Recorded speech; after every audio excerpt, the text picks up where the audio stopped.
ഒരു മീൻ തോരനാണ് കാണിക്കുന്നത്. നമുക്ക് കിട്ടിയിരിക്കുന്ന റിവറിൽ നിന്ന് കിട്ടുന്ന വയമ്പെന്ന് പറഞ്ഞൊരു മീനാണിത്. ചെറിയ സൈസിലുള്ളൊരു മീനാണ്. വളരെ ടേസ്റ്റി ആയിട്ടുള്ളൊരു മീനാണ് ഇത്. തോരൻ വെച്ച് കൂട്ടാൻ വളരെ ടേസ്റ്റി ആയിരിക്കും. അതിന് വേണ്ടിയുള്ള അരപ്പാണ് ഞാൻ തയ്യാറാക്കുന്നത്. അരപ്പ് നമ്മൾ ചെറുപ്പം ഒന്ന് ചതച്ച് കൊണ്ടുവരണം. കടുക് വറുത്തിട്ട് സ്വല്പം ഉള്ളിയും പച്ചമുളകും കൂടെ ചേർത്ത് നമ്മൾ കടുക് വറുത്തെടുക്കുക. അതിലേക്ക് നമ്മൾ അരപ്പ് അതിലേക്ക് ഇട്ട് കൊടുത്ത് ഒന്ന് സ്വല്പം ഒരു രണ്ട് മിനിറ്റ് ഒന്ന് വേവിക്കണം.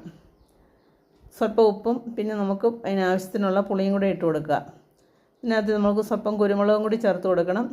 കുരുമുളകും കൂടി ചേർക്കുമ്പോഴാണ് അതിൻ്റെ മീൻ നല്ല ടേസ്റ്റ് ഉണ്ടാകുന്നത്.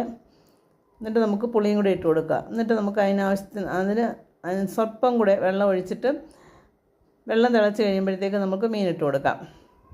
മീനിട്ട് കൊടുത്ത് നല്ലപോലെ ഒന്ന് മിക്സ് ചെയ്തിട്ട് സ്വല്പം നേരം അടച്ച് വയ്ക്കുക. ചെറിയ തീയിൽ 5 മിനിറ്റ് കൊണ്ട് മീൻ തോരൻ റെഡി.